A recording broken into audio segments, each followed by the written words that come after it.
Puluhan warga di Kampung Ranca Bungur terendam banjir pada 5 Desember lalu. Banjir akibat luapan Sungai Cipalabuhan, Kecamatan Palabuhan Ratu. Proses evakuasi kala itu berlangsung dramatis. Warga ditandu petugas dan relawan ke tempat aman di tengah hujan deras dan kencangnya arus banjir dari luapan sungai. Curah hujan tinggi dan banjir bandang juga membuat jembatan ambruk sehingga akses jalan di wilayah Pelabuhan Ratu terputus. Jembatan Cisantri yang terletak di jalur Ciletuh, Pelabuhan Ratu, Sukabumi, Jawa Barat putus. Putusnya jembatan diakibatkan banjir bandang luapan Sungai Cikaso. Akibat putusnya jembatan, akses jalan menuju ke arah Pelabuhan Ratu dan Geopark Ciletuh terputus. Detik-detik hanyutnya jembatan akibat banjir bandang terekam kamera warga. Derasnya arus sungai membuat pondasi jembatan rubuh. Sementara itu korban banjir bandang di Kampung Parungseah, Desa Curug Luhur, Sagaranten, Kabupaten Sukabumi, rumahnya rusak dan mengungsi di rumah sanak saudaranya. Kampung Parungseah, Desa Curug Luhur menjadi salah satu lokasi terdampak banjir yang mengalami kerusakan cukup parah. Setidaknya ada 40 rumah rusak akibat banjir bandang, mulai dari dinding yang jebol serta sebagian atap rumah ambruk. Sementara itu, BPBD Kabupaten Sukabumi mencatat sebanyak 22 kecamatan terdampak longsor dan banjir bandang. Badan Meteorologi, Klimatologi, dan Geofisika BMKG mendeteksi kemunculan bibit siklon tropis 91S di Samudra Hindia, sebelah barat daya Banten. Bibit siklon tropis ini diperkirakan memberikan dampak terhadap kondisi cuaca dan gelombang laut di sebagian wilayah Indonesia dalam beberapa hari ke depan. Kepala BMKG Dwi Korita Karnawati menyebut dampak dari keberadaan bibit siklon tropis 91S diperkirakan meliputi hujan dengan intensitas sedang hingga lebat yang dapat disertai kilat atau petir dan angin kencang di wilayah Lampung, Banten, Jawa Barat, dan Jabodetabek.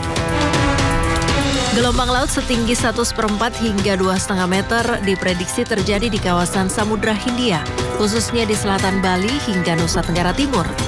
Gelombang yang lebih tinggi dengan ketinggian antara 2,5 hingga 4 meter berpotensi terjadi di perairan Bengkulu Enggano, perairan barat Lampung, Samudra Hindia barat Bengkulu Lampung, Selat Sunda bagian barat dan selatan, perairan selatan Banten, perairan Garut Pangandaran, hingga Samudra Hindia di barat daya Banten dan selatan Jawa Tengah.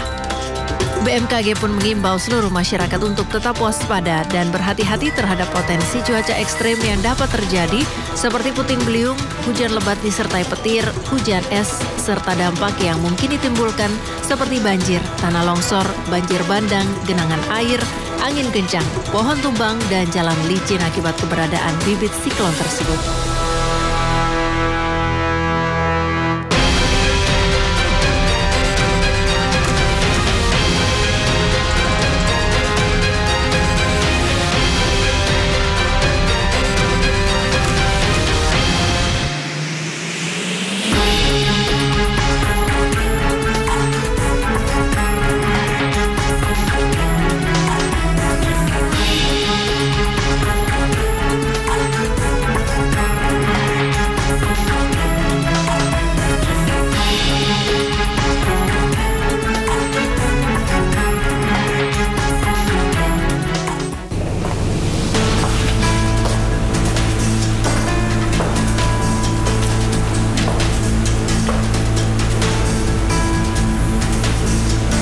Pemirsa, Indonesia sudah mulai memasuki musim penghujan. Dalam beberapa waktu belakangan, bahkan cuaca ekstrim terjadi di sejumlah wilayah.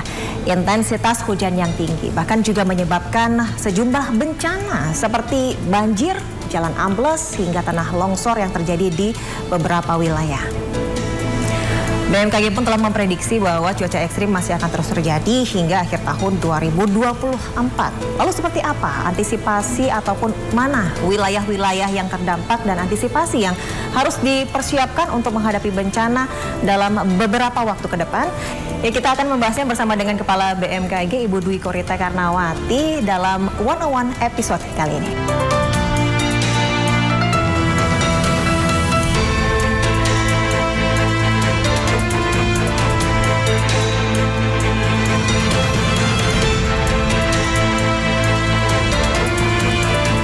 Assalamualaikum Ibu Dwi. Waalaikumsalam. Bagaimana kabarnya ini Ibu? Terima kasih, baik kabarnya. Alhamdulillah. Ini lagi memperhatikan kondisi cuaca saat ini ya Bu ya? Betul sekali, kami sedang memonitor perkembangan cuaca saat ini yang semakin semakin dinamis dan ekstrim. Sesuai prediksi kami sebelumnya, sejak bulan Oktober sudah kami sampaikan kewaspadaan mulai November dan meningkat di Desember. Cuaca akan semakin tidak menentu ya, ekstrim ya. Betul. Dan ini kami memonitor dari satelit ini seluruh wilayah Indonesia. Bisa kita lihat kondisi mana yang potensi untuk ekstrim, misalnya yang warnanya orange sampai pink sampai merah. Ini yang berbahaya ini. Itu ada di barat daya Pulau Jawa atau selatan Selat Sunda saat ini. Nah, ini dan jadi ini memang cukup banyak ya wilayah yang mungkin berpotensi dengan cuaca ekstrim ya. Betul. Itu yang harus diwaspadai. Apalagi sampai merah kayak bulat ini, kayak mata itu di situ dikhawatirkan awan-awannya sangat berbahaya begitu. Berbahaya. Gitu ya Bu ya. Sehingga harus terus kami monitor 24 jam setiap hari selama 365 hari per tahun. Wow, ini untuk menginformasikan kepada masyarakat ya seperti apa kondisi cuaca yang saat ini yang sedang terjadi. Mungkin kebetulan sekali nih saya ingin ngobrol-ngobrol terkait dengan cuaca ekstrim yang terjadi beberapa hari belakangan. Boleh Ibu? Silakan duduk dulu. Iya. Baik, terima kasih. Ya. Baik Ibu, langsung aja ya, mungkin sepekan belakangan ini kan memang sudah banyak sekali bencana yang terjadi ini terkait dengan cuaca, entah itu banjir maupun longsor. Apakah kemudian ini potensi yang sama seperti ini masih akan terus terjadi untuk kedepannya Bu? Sebetulnya saat ini kita baru memasuki musim hujan di bulan November. Jadi baru 1 bulan. Namun memang sudah menjelang ke puncak, karena puncak musim hujan. Karena sebagian wilayah Sumatera dan juga terutama di Jawa, dari tengah sampai selatan itu mengalami puncak musim hujan di bulan Desember.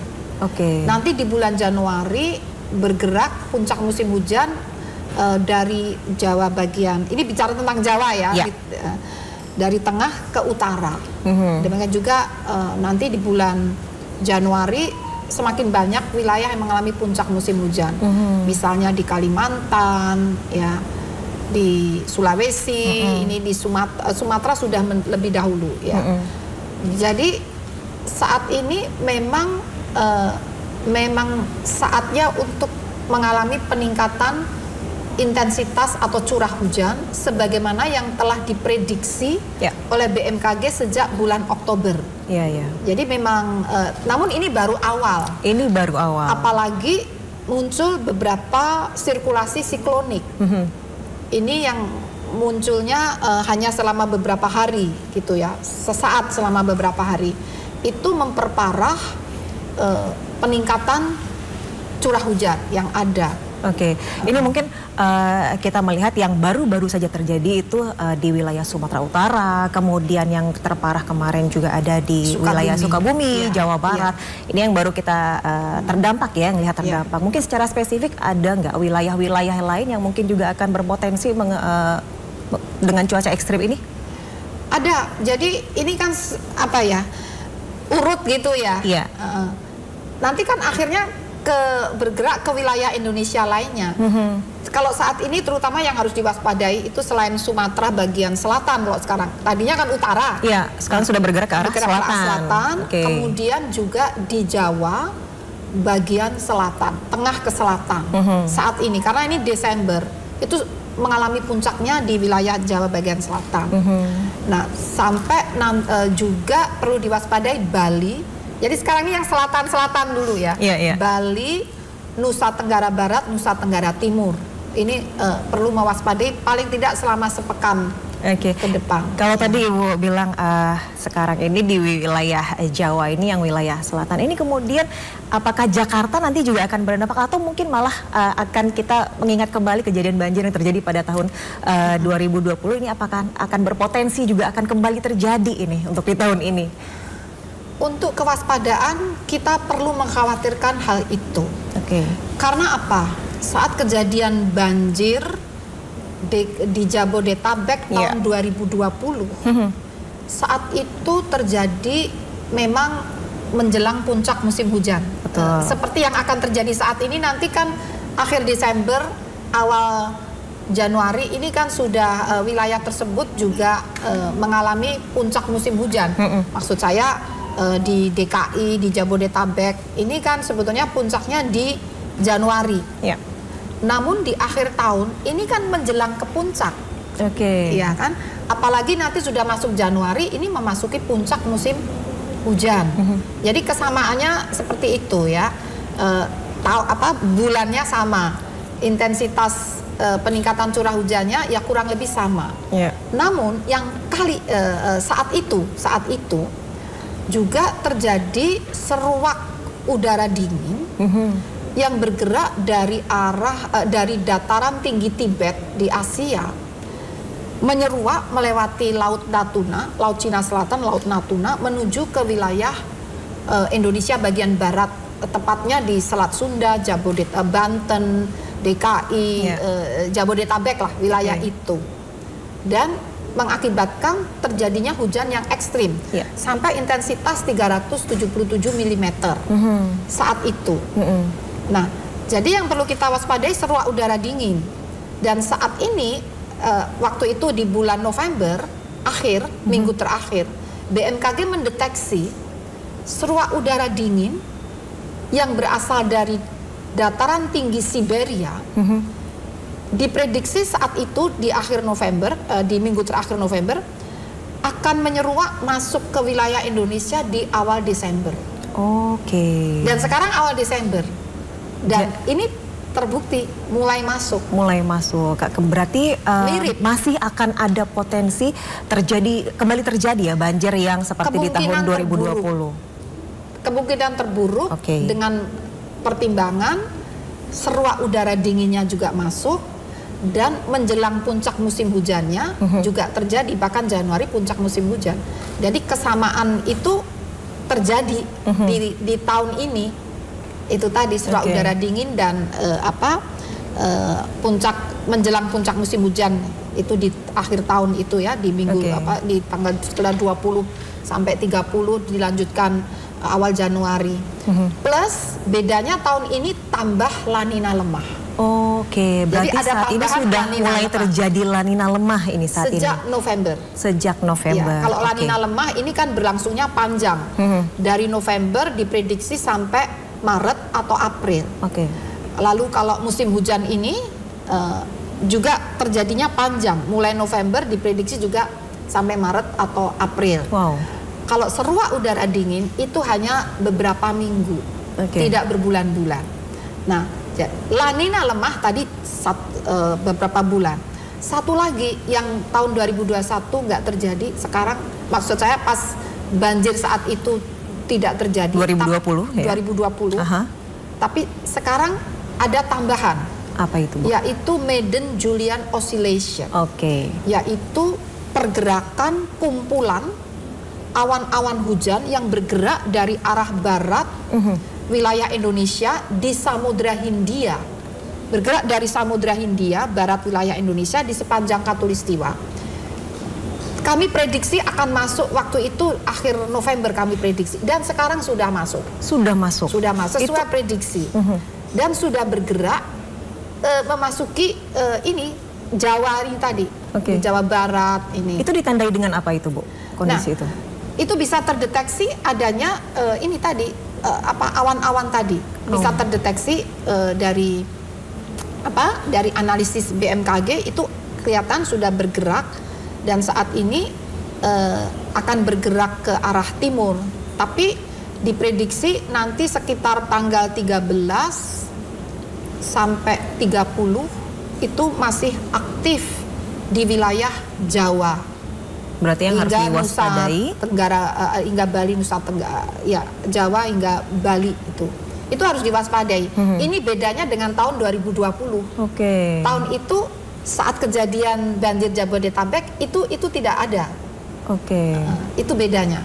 Dan kejadian di Sukabumi itu ya kemarin ya, banjir di Sukabumi, banjir bandang, itu sebetulnya sudah ada peringatan dini karena kami mendeteksi adanya sirkulasi siklonik. Ini memperparah cerita yang tadi. Jadi kejadiannya tuh ada beberapa fenomena tadi menjelang puncak musim hujan, kemudian ada La Nina lemah, kemudian juga ada mulai masuk seruak udara dingin. Tapi yang sangat berpengaruh saat itu yang paling dekat dengan wilayah terdampak itu adanya sirkulasi siklonik. Jadi mungkin kalau lihat di gambar itu yang kayak puseran itu, itu terjadi di dekat, itu kan di Selat Sunda, barat daya Jawa Barat itu. Itu yang memperparah intensitas curah hujan menjadi sangat lebat. Itu Bu, banjir bandang seperti dahsyat yang seperti di Sukabumi itu? Bisa, dan itu mungkin karena yang pertama kondisi cuacanya kan masih cuaca ini hujan, intensitas hujan kan masih tinggi, masih tinggi. Kalau di wilayah Sukabumi dan Cianjur diprediksi sepekan ke depan tuh masih kurang lebih sama intensitasnya, dan ada prospek untuk berlanjut hingga akhir tahun, ya. Nah, karena kan puncak musim hujan. Nah, tinggal wilayah mana berikutnya, ya itu kita melihat wilayah mana yang lahannya yang paling tidak sanggup menampung hujan sebegitu banyaknya. Misalnya lahan yang terbuka, yang banyak terpotong tebing-tebingnya, misalnya untuk untuk dibuka, mungkin untuk rumah, untuk jalan, lahan terbuka. Lahan terbuka itu yang rentan. Semakin terbuka suatu area lahannya, itu semakin rentan dan berpotensi makin berpotensi untuk mengalami longsor. Itu kalau di lereng, kalau di dataran banjir. Itu berarti yang di Sukabumi memang terjadinya karena curah hujan yang cukup tinggi, kemudian sungai-sungai di sekitar wilayah tersebut sudah penuh gitu ya. Penuh sedimentasi. Karena kalau banyak dipotong lerengnya kan terjadi erosi, sedimentasi, itu juga semakin meningkat. Berarti ada wilayah drainasenya tidak lancar di jalan-jalan di lahan di situ.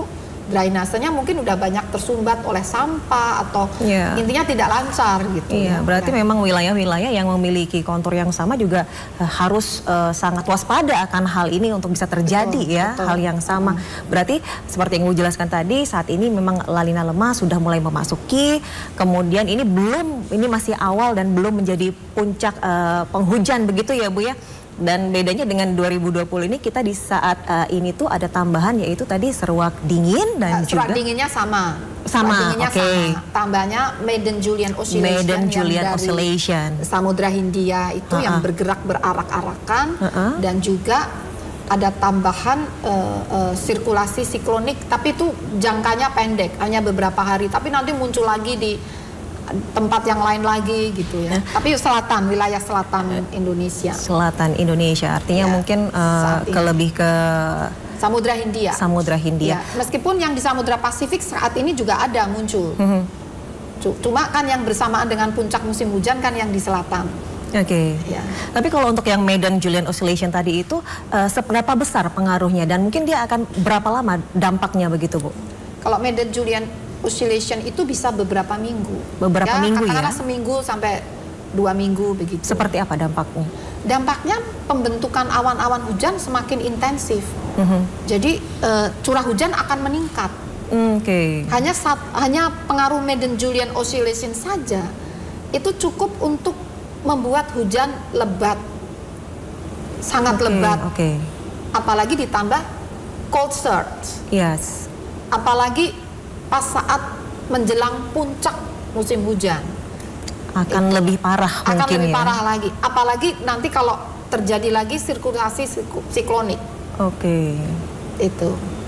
Jadi bedanya yang tahun 2020 itu tanpa adanya saat kejadian itu belum masuk Maiden Julian Oscillation. Masuknya setelah kejadian seruak udara dingin itu baru disusul Maiden Julian Oscillation. Kalau sekarang bersama barengan. Ini kan berarti sekarang juga yang masih terjadi dengan cuaca ekstrim ataupun hujan deras dan juga angin kencang ini wilayah Sumatera, kemudian Jawa. Berarti yang di wilayah timur itu belum? Nanti bergerak belum. Tapi nanti saat menjelang puncak kan mulai ini. Jelang puncak itu akan merata semua atau sudah berakhir yang di wilayah Sumatera dan Pulau Jawa, kemudian di timur? dilihat data tahun-tahun sebelumnya, itu merata, cuma gantian ya, gantian dari Sumatera Utara lalu ke Sukabumi ya, terus nanti wilayah mana lagi di sebelah timur utaranya gitu, dan nanti juga akhirnya Kalimantan juga kena, Sulawesi juga sebagian ini terdampak ya, karena lahan kita kan memang bergunung-gunung dan bersungai-sungai ya. Nah, kalau erosi sudah semakin meningkat, kan sungai-sungai itu penuh. Jadi kapasitas untuk menampung hujan yang makin ekstrim kan juga terbatas. Apalagi kalau air hujan tidak bisa meresap masuk ke dalam tanah ya, karena ada beton, ada aspal atau ada apa gitu ya. Sumur resapan kurang misalnya ya. Jadi tidak hanya masalah air hujan saja, memang air curah hujannya memang meningkat bahkan sampai ekstrim. Tapi lingkungannya juga sudah banyak terganggu. Kita mungkin nanti akan masih berbincang lagi nih Bu terkait dengan mungkin dampak-dampak yang lebih besarnya dan juga seberapa lama kita akan mengalami cuaca ekstrim seperti ini. Namun kita akan jeda sejenak, One on One akan kembali sesaat lagi.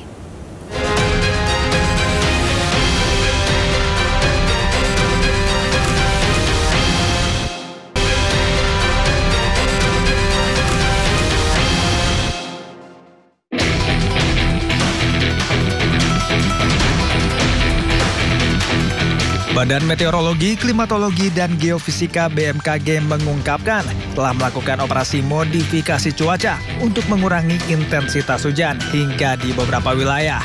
Hasilnya, menurut BMKG, dapat menurunkan risiko banjir dan genangan. Upaya tersebut dilakukan dengan melakukan penyemaian awan selama 2 hari berturut-turut. Sebanyak 5 sorti penerbangan dilakukan menggunakan 4 ton bahan semai untuk mengendalikan distribusi hujan di wilayah Jakarta. Operasi ini bertujuan untuk mengurangi potensi bencana hidrometeorologi seperti banjir yang sering melanda Jakarta akibat intensitas hujan yang tinggi. BMKG pun mengungkapkan keberhasilan penurunan curah hujan di sejumlah wilayah dengan intensitas pengurangan mencapai 13% hingga 67%. Berdasarkan data satelit Global Satellite Mapping of Precipitation atau GISMAP. Modifikasi cuaca dilakukan dengan menabur awan menggunakan 3.200 kg bahan semai berbasis garam atau NaCl. Selain untuk mempercepat proses pengendapan, penaburan dilakukan untuk mengurangi intensitas hujan sebelum masuk ke kawasan urban. PJ Gubernur Jakarta Teguh Setiabudi mengatakan akan melakukan rekayasa cuaca lanjutan demi mengantisipasi cuaca ekstrim, terutama di musim menjelang Natal dan Tahun Baru. Anggaran yang tersedia di BPPD saat ini kurang lebih sekitar 4 miliar. Dan ini nanti pastinya kita akan optimalkan sesuai dengan kebutuhan. Sedangkan untuk BTT nanti kita akan sesuaikan dengan kebutuhan berapa kali, berapa hari terkait masalah rekayasa cuaca. Sehingga kita bisa mengantisipasi terkait cuaca ekstrim yang memungkinkan terjadinya banjir seperti yang disampaikan oleh BMKG tahun 2020 mungkin mudah-mudahan tidak terjadi. Tapi bukan hanya rekayasa cuaca yang kita antisipasi, kita juga tetap akan melakukan cek kemudian kesiapsiagaan terkait infrastruktur, SDM-nya maupun sarpras yang lain.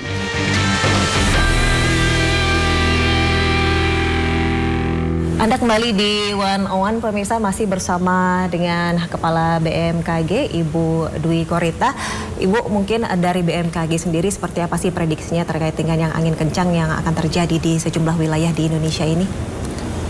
Ya, apabila ini tadi seperti contohnya ya di gambar satelit ini, kita kan lihat itu ya, juga di sana itu ya ada sirkulasi siklonik ya, itu akan berdampak.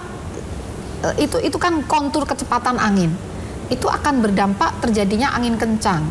Demikian juga apabila terbentuk ini awan-awan cumulonimbus, itu dampaknya bisa disertai dengan selain hujan lebat ya, disertai kilat petir, tidak hanya angin kencang. Angin kencang juga berpotensi terjadi ya. Kemudian saat terjadi seruak udara dingin, itu juga membangkitkan angin yang kencang.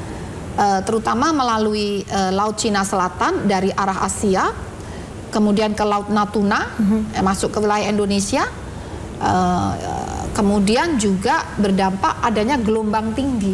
Gelombang tinggi, oke. Ya, tapi sekarang ini gelombang tinggi belum justru ya Bu ya? Belum, gelombang tinggi belum. Karena seruaknya juga belum, ini baru awal lah gitu ya. Belum begitu sebenarnya. Belum begitu masuk. Ya. Jadi diprediksi ini akan terjadi hingga untuk angin kencang sendiri akan terjadi hingga akhir tahun atau masih akan terus seperti tadi di awal untuk cuaca ekstrim sampai dengan Maret atau April begitu?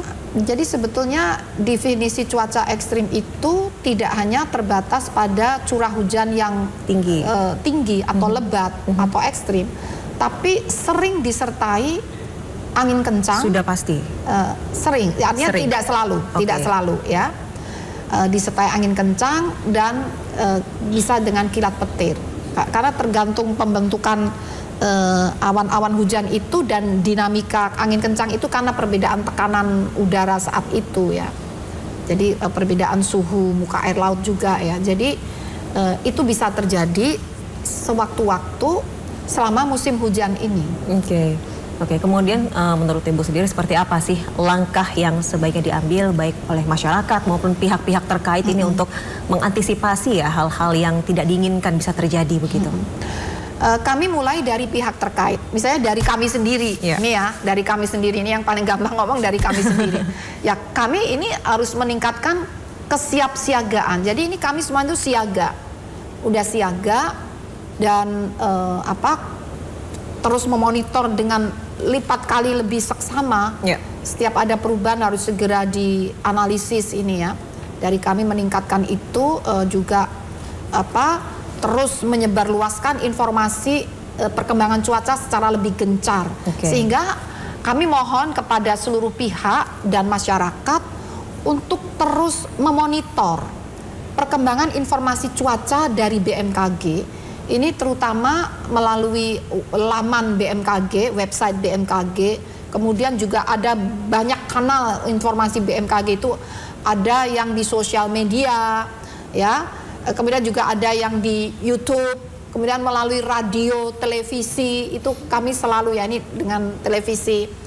Kemudian RRI ini juga gencar melalui Kentongan, programnya Kentongan.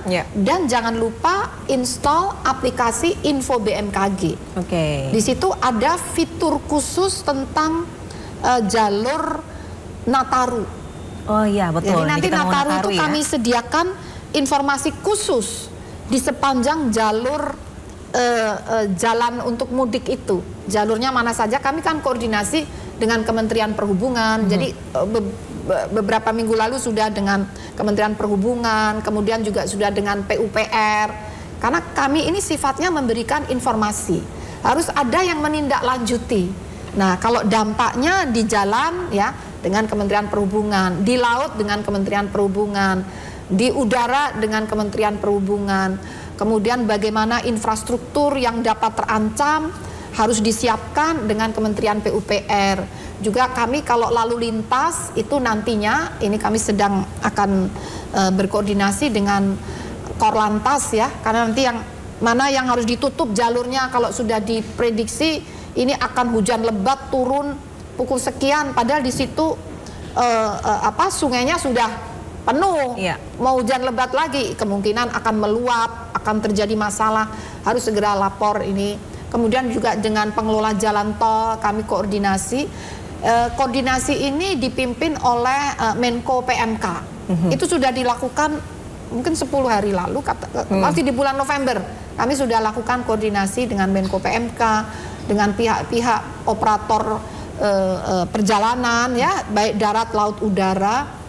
Dan ya ke masyarakat kami ada BMKG di daerah yang langsung sosialisasi ke masyarakat. Terutama kalau ada peringatan dini dari BMKG, apa yang harus dilakukan? Itu mereka harus menjauh dari tempat yang rawan banjir, rawan longsor, yaitu di bantaran sungai. Itu jangan berada di situ, segera meninggalkan bantaran sungai. Lereng-lereng yang rawan itu harus segera ditinggalkan. Di atas gunung mungkin harus segera turun gitu ya. Jadi harus banyak upaya yang dilakukan. Itu sejak November. Sekarang semakin semakin gencar ya. Ya, jadi sudah melakukan koordinasi dan juga komunikasi dengan pihak-pihak terkait yang kemudian untuk disosialisasikan ke masyarakat untuk mencegah adanya korban jiwa. Adanya betul korban sekali. itu yang kita cegah. Tapi kalau dari Ibu sendiri melihatnya dari pihak daerah sendiri seperti apa sih saat ini sudah persiapannya mereka untuk menghadapi bencana? Ini gimana ya? Daerah sebenarnya sudah bersiap, ya. Tapi ancamannya menurut kami saat ini agak terlalu lebih besar. Jadi di luar prediksi begitu ya? Bukan di luar prediksi. Kami memprediksi akan lebih besar lagi daripada kapasitas yang ada di daerah. Oke.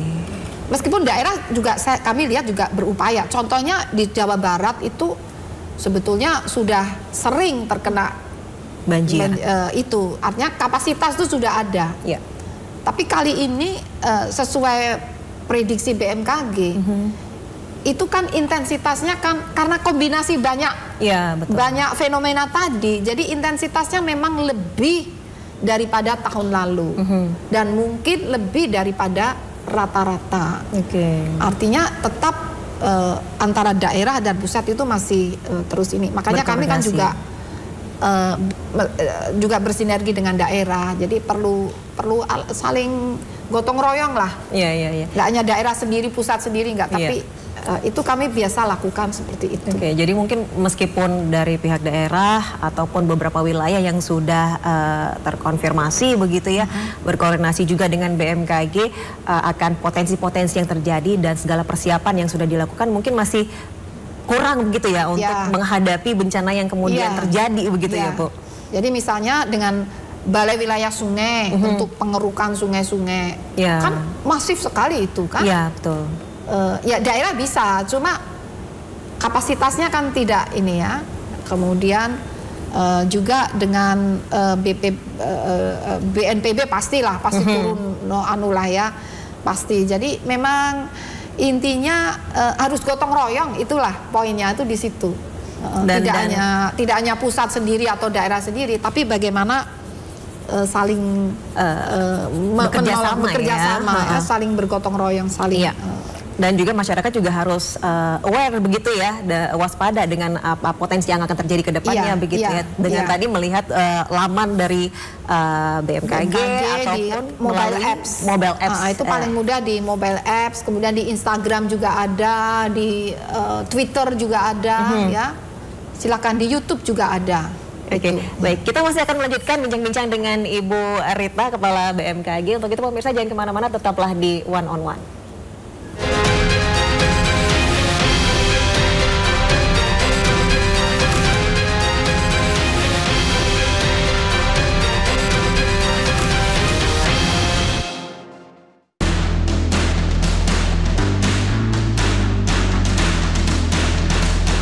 Seiring dengan terus meningkatnya curah hujan di wilayah Jabodetabek, Badan Meteorologi, Klimatologi, dan Geofisika BMKG memperpanjang status peringatan dini potensi cuaca ekstrim hingga pertengahan Desember 2024. BMKG juga mengungkapkan modifikasi cuaca yang telah dilakukan bersama BNPB dan Pemprov DKI Jakarta sedikitnya telah mengurangi hingga 30% curah hujan yang turun di daratan. Kepala BMKG Dwi Korita Karnawati menjelaskan, cuaca ekstrim yang terjadi belakangan ini disebabkan oleh 3 faktor, yakni adanya bibit siklon 91S yang terdeteksi masih berada di Samudra Hindia, Barat Daya Lampung, tetapi mulai menjauh dari wilayah Indonesia.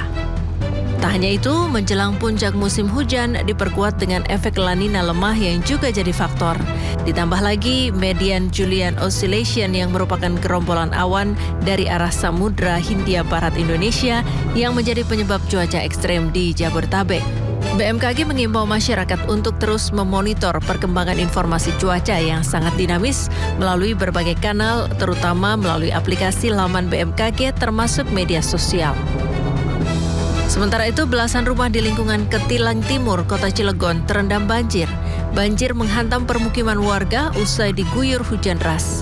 Beberapa rumah terendam dengan ketinggian air sekitar 30 hingga 50 cm atau sebetis orang dewasa. Lady dengan Pak Romi, ternyata di sini kalinya seperti ini, dan tidak seperti Itu tadi coklat semuanya udah masuk ke ruangan-ruangan ya. Kita lihat masih aman-aman terkendali, hanya ya ada tadi pohon tumbang aja. Sementara di Jombang, Jawa Timur, banjir merendam permukiman warga desa Jombok Kesamben. Bahkan ketinggian air bervariasi mulai dari 70 cm hingga 1 meter.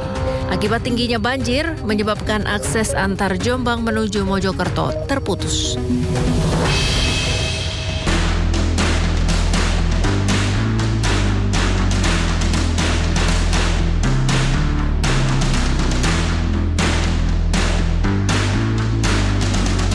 Ya, Anda kembali lagi di One on One dan masih bersama dengan Kepala BMKG dengan Ibu Rita. Ibu Rita, saat ini kita sudah berada di depan layar. Ini yang menunjukkan apa ini, Bu? Jadi ini adalah layar yang menunjukkan citra satelit. Kami menggunakan satelit Himawari. Dari citra satelit ini, seluruh wilayah Indonesia bisa dilihat beserta yang ada warna orange, hijau, ada yang putih. Ini adalah awan-awan konvektif. Itu bahasa meteorologinya. Tapi bahasa publiknya ya mudahnya awan hujan. Potensi awan hujan. Ya. Dan ini menjadi mayoritas ya warna-warna orange dan merah sekarang ini. Musim hujan ya, udah ini. Dan semakin tebal, ini semakin kabar ini sampai merah ini. Ya, itu awan cumulonimbus yang potensi hujannya itu akan bisa lebat, bahkan bisa ekstrim. Bisa disertai kilat petir dan angin kencang. Oh wow. Dan ini cukup banyak juga ya untuk yang hampir ketutup awan. Iya betul. Memang. Ini kami di Oktober yang lalu memprediksi curah hujan akan semakin meningkat menuju puncak di bulan Desember. Dan ini awal akhir atau di ini masih awal. Awal. Jadi kan mulainya November. Puncak musim hujan itu sebagian besar di bulan Januari dan Februari. Atau mungkin di pergantian tahun mungkin ya Bu ya, Mas? Iya. Sebetulnya Januari Februari. Namun di bulan Desember sudah ada beberapa wilayah yang di Pulau Jawa atau di bagian selatan ini sudah mengalami puncak musim hujan dan juga di Sumatera bagian selatan. Jadi tidak serempak bareng itu enggak. Berangsur-angsur karena dia berjalan untuk awannya itu sendiri. Kemudian mungkin kita bisa beralih ke sebelah sana mungkin. Ini gambar kontur kecepatan angin. Jadi ini angin, kontur angin. Angka-angka ini menunjukkan kecepatan angin. Nah, yang perlu diwaspadai, ini ada yang muter gini. Ini seperti pusaran ya? Seperti pusaran. Nah, kecepatannya sangat cukup tinggi ya, 41 knot. Dan ini masuk ke Jawa sampai 35 knot, 40 knot. Ini artinya angin kencang.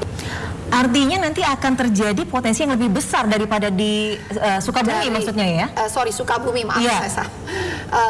Dari segi posisinya, ini lebih dekat dengan hal yang sama, sirkulasi siklonik saat Sukabumi itu banjir bandang. Kalau saat Sukabumi kemarin di mana? Agak jauh di sini. Justru di sini? Iya. Sekarang semakin mendekat. Dan ini lihat garis anginnya ini yang kecepatan cukup tinggi 35 knot. Ini merata ke Jawa, bahkan sampai di sini kan ada pusaran lagi. Oh wow.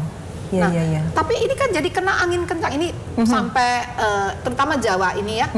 Ini dari 35 sampai 13 knot ya. Tapi ini kena angin kencang dan kalau dilihat dari satelit ini kemungkinan juga dengan angin ini kan membawa uap-uap air nih ya. Kalau bisa juga mengakibatkan hujan yang lebat. Apalagi tadi sudah banyak juga muncul yang awan-awan cumulonimbus tadi itu ya Bu ya. Tapi mungkin bisa dijelaskan ini potensi yang besar akan terdampak ya dengan yang akan terdampak adalah wilayah Sumatera ini bagian ini selatan. Kurang lebih Bengkulu ya Bu ya? Ini apa ya? Sumatera Selatan ini. Sumatera Selatan ya mungkin Bengkulu kena dikit ya. Kemudian Lampung. Selat Sunda ini aduh anginnya kenceng ini. Ini untuk penyeberangan nih kami artinya akan berpengaruh juga ya terkait dengan penyeberangan. Tapi ini besok ya. Tapi kita harus hari ini menginformasikan untuk penyeberangan ini bermasalah nanti. 35 knot. Jika kemarin memang kita sempat terjadi penutupan di Pelabuhan Merak itu terkait dengan gelombang tinggi. Kemudian ini mungkin akan terjadi lebih parah lagi dari itu mungkin Bu? Ya semoga tidak lebih parah ya. Tapi kita harus menyiapkan ini. Jadi yang terburuk mungkin ya. Jadi kalau saya penutupan tuh biasanya BMKG yang kasih informasi cuaca. Kalau dipaksa nanti keselamatan yang terganggu. Betul. Nah ini besok ini diprediksi dengan analisis ini akan terjadi lagi. Dan tidak hanya Sukabumi yang kena, ini bisa sampai Bandung, sampai ke Jawa Tengah bahkan. Wow. Ini. Atau mungkin yang di Sukabumi yang kemarin sudah terjadi belum selesai, mungkin bisa akan terjadi kembali mungkin, Bu. Semoga tidak. Semoga tidak. Tapi ya, kita berdoa poinnya bersama. adalah ini hampir Jawa Barat ini merata, bahkan bisa masuk ke Jawa Tengah. Semakin dia berjalan ya karena anginnya juga ya. Anginnya ini kan terus aja, ini nyelonong aja langsung aja. Iya. Ini jika dengan kekuatan angin yang seperti ini TD3 35 knot, kemudian dengan awan-awan cumulonimbus yang sudah mulai muncul juga di sebelah sana, kemudian apakah akan berpengaruh dengan penerbangan begitu, Bu? Iya. Nah, untuk memperkirakan dampak cuaca terhadap penerbangan bisa dilihat di laman INASIAM, ada websitenya khusus. Dan ini sepertinya tidak untuk publik ya. Ini untuk komunitas penerbangan. Jadi misalnya airlines, para pilot ya. Karena terlalu rumit kalau untuk publik. Namun di sini akan terlihat zona-zona yang ungu ini adalah zona yang harus diwaspadai oleh para penerbang. Karena di sini akan terjadi turbulence. Jadi mudahnya kalau nabrak awan itu akan terjadi guncangan. Nah, ini yang ungu-ungu, ini ungu besar ini juga. Nah, jadi akan diberi informasi. Kemudian kalau ada abu vulkanik itu juga ada informasi dari sini yang kami berikan. Perkembangannya itu seperti apa. Jadi ini yang harus ini loh ya, biasanya yang warna seperti ini tuh yang dikhawatirkan. Cuma ini kayaknya di luar jalur penerbangannya. Ya, berarti juga untuk penerbangan sendiri juga masih harus mewaspadai ya terkait dengan awan cumulonimbus yang nanti mungkin akan mengganggu jalur penerbangan begitu ya, Bu ya. Ini yang berpotensi terparah kira-kira di wilayah yang mana ini, Bu? Kalau dari yang ungu ini mirip yang tadi. Jadi ini nih yang ada di selatan Jawa. Tadi yang ada sirkulasi siklonik ini ada di sini. Kemudian di Sulawesi, laut apa ini, selat Sulawesi ya. Ini di sini juga, ini di sini di Sulawesi Tenggara.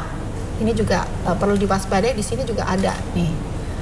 Nah, kemudian selain informasi ini di-download oleh para penerbang tadi atau airlines ya, biasanya 6 jam sebelum terbang. Jadi sudah tahu kira-kira mereka akan lewat lintasan mana, kondisi cuacanya seperti apa. Iya, jalur mana yang bisa dilewati begitu ya. Nah, kemudian kami mengupdate setiap 30 menit. Setiap 30 menit. Ya, jadi misalnya akan terbang 30 menit lagi, ternyata BMKG menyampaikan adanya potensi cuaca ekstrim di bandara, sehingga untuk take off jarak pandang kurang itu kemudian agak ditunda penerbangannya.